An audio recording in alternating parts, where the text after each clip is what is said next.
All right. Greetings, brothers and sisters, beautiful men and women. Welcome to the Truman Show, episode number 2. Today, we're going to be talking about freedom in our time, where it comes from, and hopefully shed some light and help our beautiful brothers and sisters that are looking for the truth get some answers in their life journey. And I hope it will give you some knowledge and tools, maybe to embark on a beautiful path and walk in truth and freedom. So welcome, buckle up. I'll try to make the show very short, concise, and entertaining for you.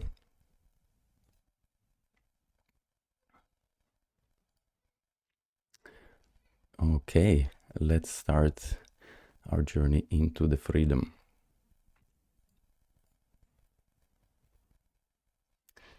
Do you want to know what it is?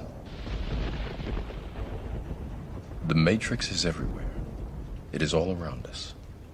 Even now, in this very room. You can see it when you look out your window or when you turn on your television.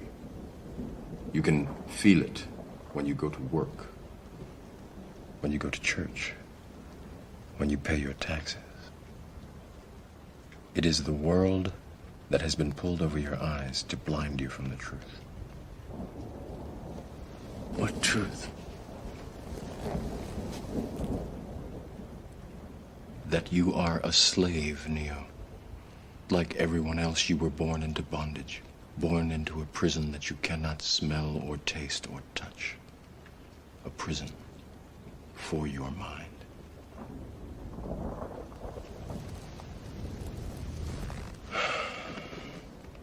Unfortunately, no one can be told what the Matrix is. You have to see it for yourself.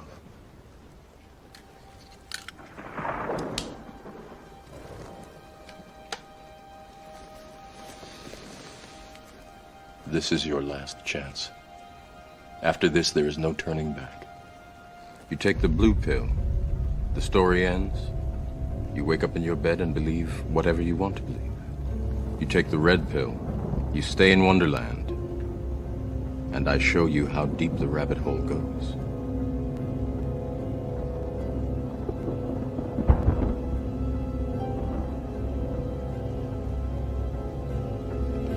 Remember, all I'm offering is the truth, nothing more.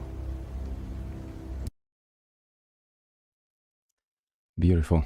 I hope you seen the movie The First Matrix, and it's a good start for our show that basically what Morpheus presenting to Neo, that he's being captured in a matrix, and the only way to see the truth is basically by choosing either the red pill or the blue pill.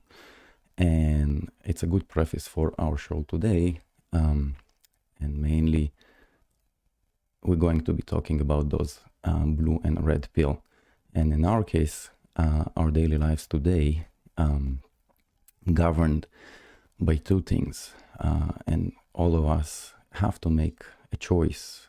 Either we are governed by our natural rights or legal rights, and we'll dive deeper and we'll see what's the difference and how it affects our daily life. So what are natural rights?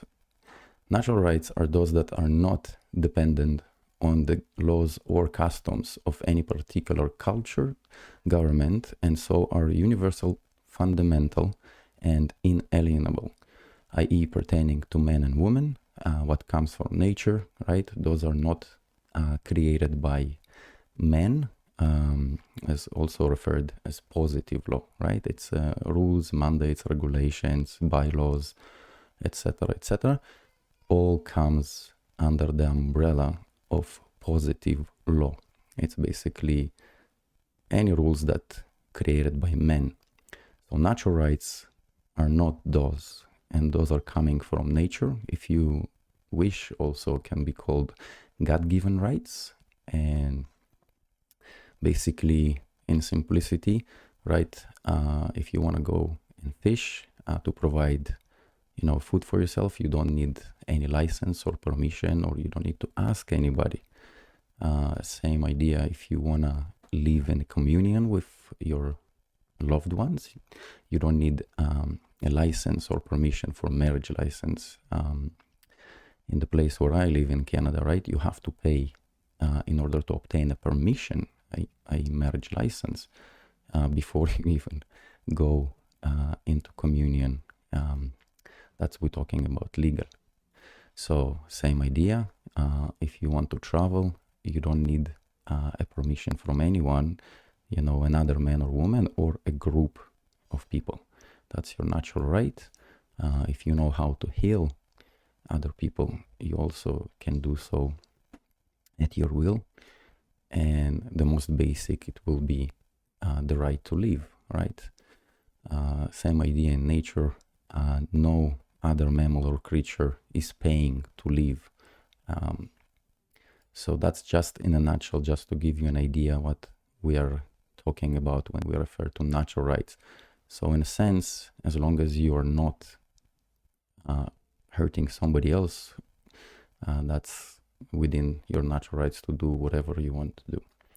Now, on the other hand, legal rights are those that bestowed onto a person by a given legal system. They can be modified, repelled, and restrained by human laws. And now pay attention, because language will be utmost importance in this episode, right? Legal rights, you already can see that even by definition, we already start seeing two terms which will be crucial for us. It is a person, human, citizen, natural person, and many, many other legal titles that are fundamentally, by definition, are different from men and women. And we'll see why that's utmost importance. So the first right to travel, basically, if you were born in any jurisdiction and you choose, or you don't even know that there is an option, right, for you to leave the place of your origin of birth, you have to ask for a permission to leave, i.e. the passport or passport, right? We talked before that is your natural right to basically establish your communion with a man or a woman, of your choice when you love one another. But for example, in this slide, I'm showing you that in Ontario, if you would like to basically establish your marriage, you have to purchase a marriage license application. And I'm showing you the most recent one in Ontario. And also what is very interesting, just pay attention that the form also somehow referencing current last name or single name. Very interesting. Why would they put single name at the same box with the last name? And we will see later, and I'll explain to you why.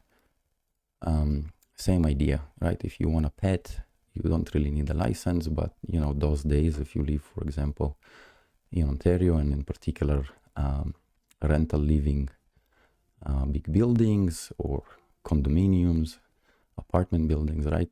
In most cases, you will face the challenges with the authorities or the management companies, and you will be forced to do many things like register your pet, inject your pet with some substances to improve their health, allegedly. Same idea. If you want to operate a vehicle, for example, you need a license. If you want to travel to your friend, let's say, across the border, right? I'll give you an example from Ontario, for example, to Buffalo, United States. You need to obtain a passport for your pet. So you clearly can see the difference. So in summary, you can see that on the left, natural rights will be pertain to men and women, and legal rights, those will be relevant to titles like person, human, or citizen. And you can see in this example, it's a birth certificate from Ontario, right? Issued by the Registrar General and the Deputy Registrar General, right? For the name. Now, let's move one step forward. Let's look at the most known phrase that is used today, because the legal system in Canada, the entire legislation would never use man or woman. And all you can see, it's a person. Person, human, that's the most common phrases that you will find that men and women mistakenly think that refers to them somehow. So I'm showing you just a small quote, and you can double check that. It's from the Dictionary of Canadian Law, 5th edition.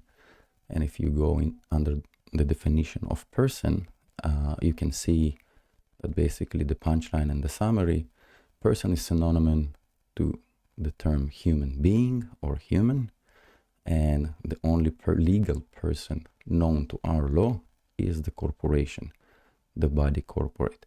So I think if you're a paralegal or a lawyer, that is very interesting. So double check that, fact check this. I think it's very telling that the legal system in Canada only deals with corporate entities, i.e. men and women in court are not even considered. And we will see how that happens. So basically the path to legal rights is our consent, and it's very simple. I'll show you how this path works. So at the beginning, everything starts when we choose to come here during this lifetime. And in most cases, our beautiful mother and father uniquely coming up with the given name, and by act of grace and for free giving us this given name, also referred as real name, God-given name, Christian name, all of them the same, or first name.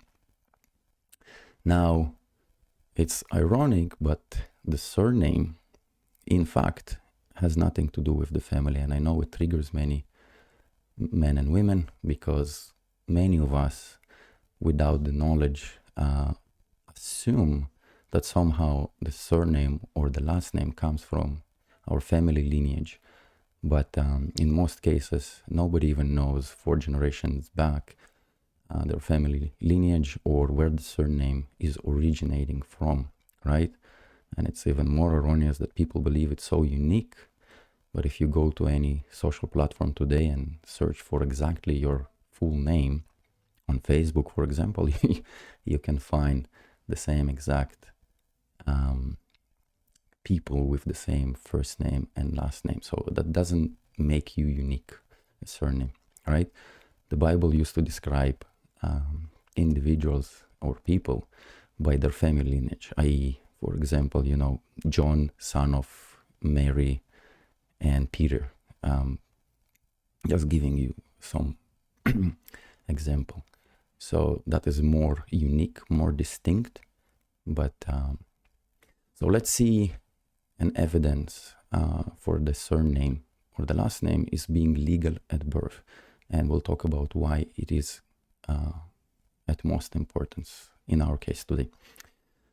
So this is a scan of, it's called a true photostatic print of a record, and it is a statement of a live birth in Ontario. So for those of you who are not familiar, when a child is born in Ontario, many parents basically being pressured, or if you wish even coerced, to register the newborn child. So the mother and the father unknowingly submitting the information to the government about the event, and they are acting as informants. And the government, before the birth certificate, they will issue, in most cases, or you can request it, the statement of live birth. Now, what I highlighted in red, you can see section B and section C outlining the information about the mother and the father. And you can see under the surname, it clearly states legal surname at birth. Now, why it is at most importance in our case today, talking about freedom and how we lose our freedom, it's because in the legal system, everything is done by consent, and in this case, by deceit. A child, a newborn child, hopefully, you can understand, cannot be born a citizen. Why? Because citizenship, it's a civil contract, comes with duties, debts, and obligations, privileges, etc. And the newborn child has no mental capacity yet to even understand or comprehend the entire scope of what is offered, right? So it doesn't really bother the rulers that run the system. And in general, it's coming from an ancient Rome, the idea how you basically enter being subject to the system. It's called citizen by birth, or citizen jus soli. It's from ancient Rome. It's basically the idea that you are born to the land, hence somehow you are subject to the legal system that's being in place. But that's not the truth. You need to consent to this, otherwise there's really no point. It's a dictatorship or slavery, if you wish. So you cannot be subject to the system just by virtue of birth. And let's move forward. So I hope that that point is clear, right? You need to grow up, reach adulthood, and then it's your choice if you wish to become a subject to the system and give up your natural rights and assume all legal rights. Now also, in second, I'll move myself away. So there was a very long speech, Pope Francis in St. Peter's Square back in 2014. You can look it up for the full video. It's in Italian, so you'll have to translate it. But also, I believe it's still available, the whole translation of the speech under the Vatican's website. So you can look this up. And look what the Pope is saying in red. I think the summary line is very important. We are Christians because we belong to the church, right? It is like the last name. If the first name is I'm Christian, the last name is I belong to the church, right? So there is nothing to hide here. I think it's in plain sight. He's clearly telling you the game. So if you assume or you touch the last name, then you belong to the church. And we'll talk about the implications later. And next we'll see, it's a small extract from the movie Ted 2. I know the movie is silly, but you know, I think the powers that be giggle from time to time at us and give us, you know, the truth in plain sight. So pay attention carefully to what is being said. Your name is Toby. You're going to learn to say your name. Let me hear you say it. What's your name? Kunta Kinte. That's just like me. That's exactly what I'm going through. Well, it's a little different. You know, Ted, if you legally become a person, you're gonna need a last name. You know, Ted, if you legally become a person, you're gonna need a last name. Oh, yeah, you're right. Okay, I got one. Okay, I hope you got this.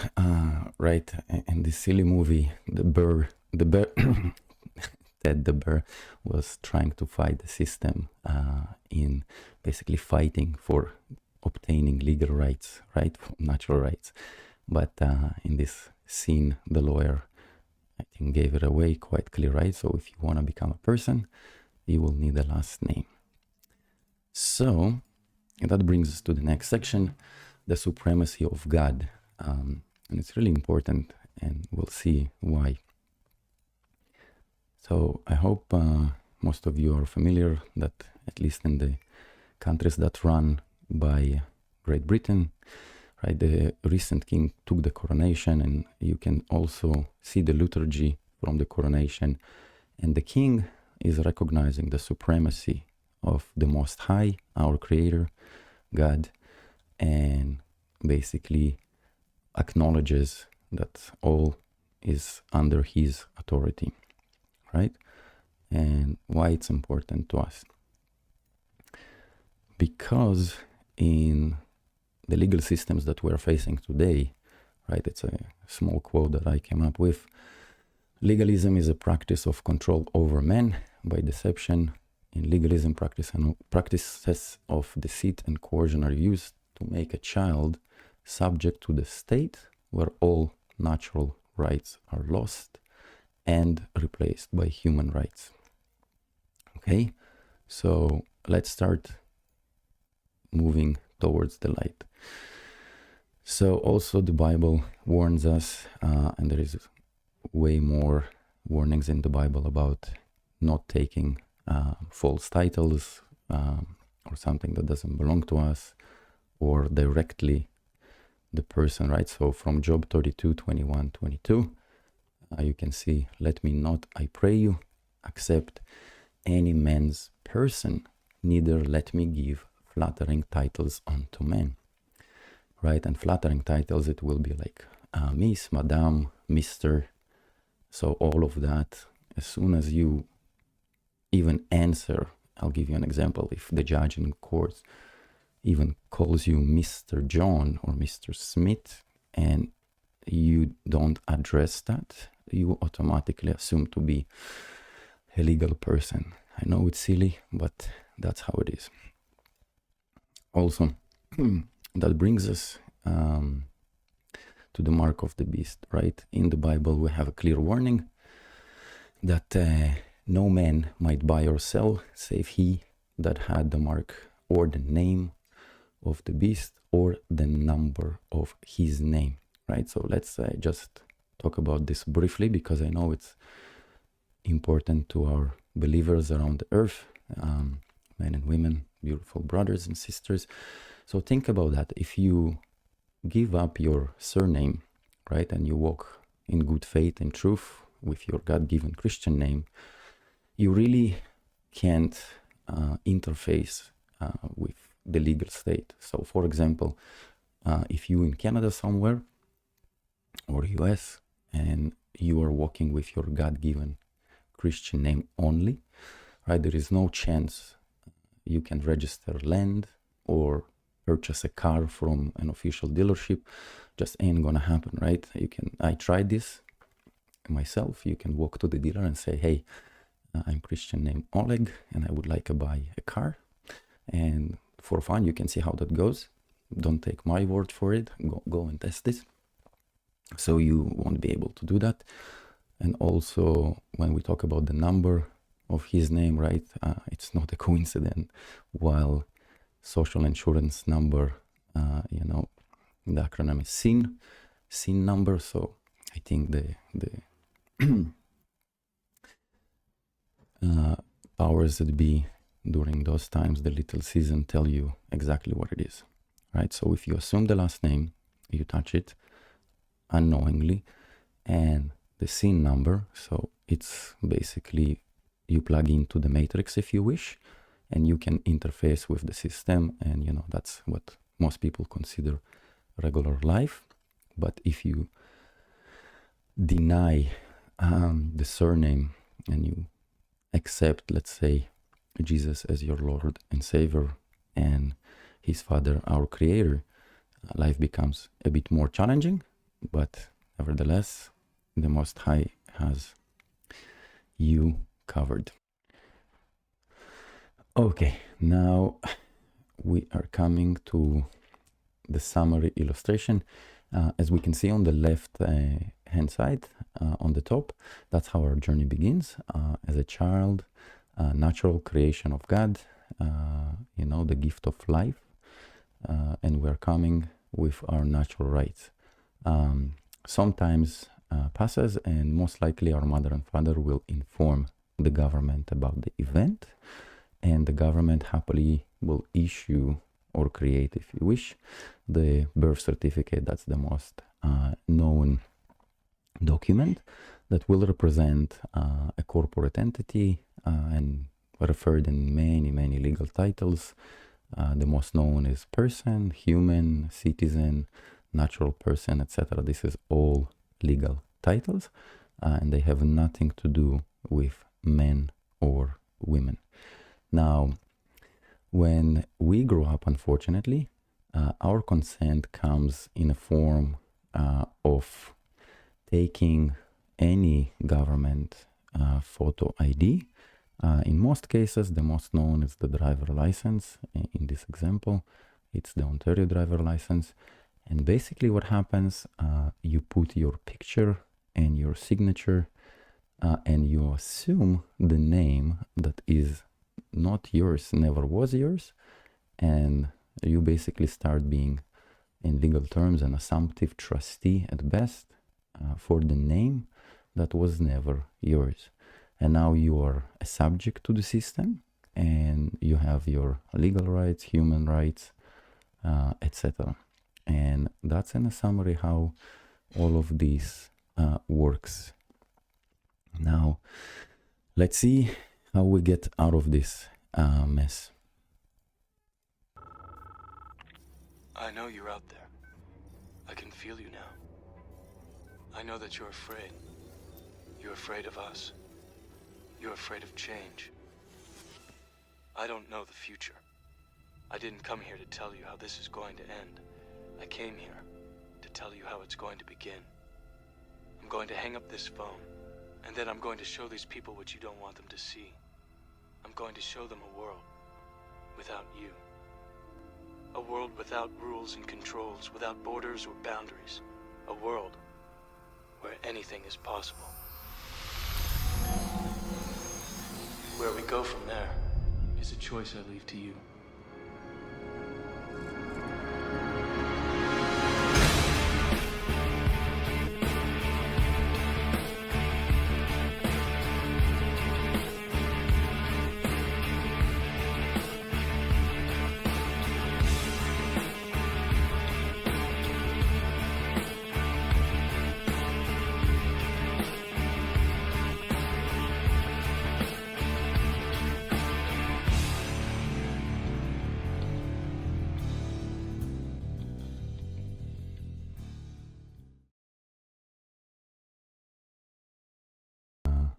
All right, that's a beautiful summary also from the first Matrix that Neo basically, states to the Matrix how the story begins. And this is exactly how the story in this case begins if you choose to do something about your identity in this life. Which brings us to the conclusion, how are we going to deal with this? And it basically comes from love, from our heart, from, the discernment of what's right and what's wrong, and wanting to do a change, right? Because change on earth happens from within us instead of, projecting or blaming others. If we want to make a change, it starts from within, from us. And especially, I believe that what I shared with you in this episode, that is probably the most difficult truth to accept and to do something about it, right? Because I know many people already aware that, some truths are coming up that are also very, very difficult and changing some individuals 180 degrees, right? One example might be the true shape of the earth. If you look into the evidence or all empirical evidence, especially, large bodies of water at rest, you can follow a beautiful, brother that summarizes the evidence quite well.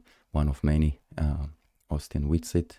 A big shout out for all the incredible work, and spreading the truth to show our Heavenly Father, our Creator, what is the true shape and science of the earth. That's a big one, so, but this presentation that I shared with you deals and impacts drastically your life, right? Even more so than taking a position and spreading the truth about the true shape of the earth, right? You're going to be ostracized, probably fired, and your life will be impacted negatively socially in many ways. But this one comes to the core of your identity, which I believe even more difficult to conceive and accept. But I trust that many of us, as consciousness is rising during those beautiful times of ascension, the moral compass will do the necessary. So let's see how you do something about it. If everything that I have shared so far with you is clear and you understand that your given name came from your mother and father, and that was a gift, an act of grace, and it's a true, real name of yours, and the surname has nothing to do with you or your family and only makes you subject to the legal system. So how can you start your journey to address the situation that most of us caught in? So step number 1 is your and only your free will choice and election to basically make that step. And symbolically you can say or even ask for brothers that can do a baptism for you with any living running water around you, and accept the Most High and His only begotten Son, Jesus Christ, as your King, Lord, and the Prince of Peace. That's your election that has a date. After this date and day, all you have to do is just walk in truth.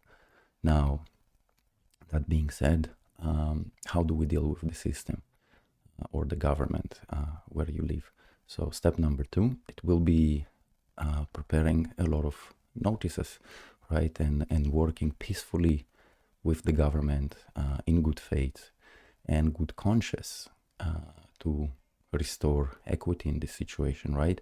Because what happened, you as an innocent child of God have been trespassed upon. If you wish, in legal terms, it's all summarized in undue influence, because you were an innocent child. You had no capacity yet to even comprehend civil contract, and you cannot be born a subject to the system. That's also a false claim. And in fact, you are not a subject to the system unless you consent to be.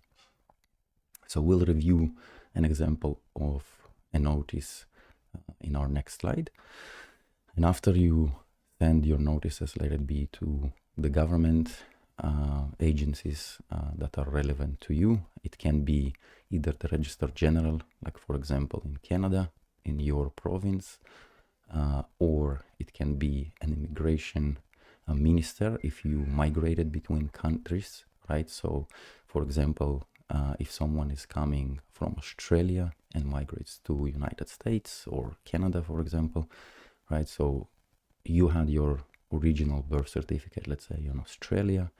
In Canada, you will be issued a derivative of the birth certificate, which will be the certificate of citizenship down the road. But it doesn't change the fact about the given name and the surname. It's still exactly the same. So you have to deny the surname. And number 3, it's just walk in truth every single day. It doesn't matter who you deal with. It can be a bank, it can be some private membership association like Costco in US or Canada. It really doesn't matter. The truth is simple. It doesn't fear investigation. And where truth is, lie cannot exist. So let's review an example of such notice. Second, I'll move myself from the screen. Okay, so a good faith notice, and in this case will be, let's say, addressed to the Minister of Immigration or the Register General in your country, right? The most important is the opening, and that's your election, right? And you can state, I am an act of God, a man or a woman gifted the private, unalienable, spiritual, non-legal Christian name, John or Jane. I am the private, unalienable, natural property of my Creator, the Most High, Almighty God. My natural, unalienable rights come from Him, the Supreme One, and only true God and authority. Right? You can also quote the Bible. I was unaware of the fact that the last name and or surname, Doe, was assigned to me at birth and without my consent as an innocent child of God, is an act of state, a fictitious inducement, undue influence, officially induced error, unconscionable conduct, and without the meetings of the mind that is perpetrated upon an innocent child. So here, I know it's a mouthful. The first paragraph clearly deals with you establishing your identity, basically accepting your God-given name that was given to you by your mother and father, and stating exactly that what happened to you as an innocent child, that you were assigned this last name by the state. Now, also a crucial part, a second paragraph, right, is to forgive. I forgive for this trespass upon my true self and hold no profit or pecuniary gain of compensation against the legal state. I made my election sure on a particular date. Also, AD is important. I know the timeline, many people already aware that the Gregorian calendar and our time might be not accurate, but for all intents and purposes, if you add AD in the year of our Lord or Anno Domini, it's important just to distinguish, because in the legal system, if you don't add AD, it's considered to be by default a BC or before Christ. So let's continue. Basically, I made my election sure on a particular date to accept the supremacy and authority of the Most High, our God, and His only begotten Son, Jesus Christ, and His anointed, my King of all things visible and invisible. So that's basically summarizing your election. It makes it absolutely clear. Now, when you send this notice, obviously the best way would be, if you can do it by email, by fax, and all fax machine that can even, print out what was sent, to who it was sent, i.e. number, and also the status. It's a very good method to use, but any method will work, and, use your discernment. So after this notice is issued, you welcome to the club and start walking in truth, right? Every single day. And, as the Bible says, that's going to be our summary. And ye shall know the truth, and the truth shall make you free. John 8:32. All right, that brings us to the end. Thank you so much. The Lord bless you and keep you. And I hope that helps to some of you around the earth, in search for truth during those times. And thank you so much if you came along so far. Once again, God bless you and see you soon.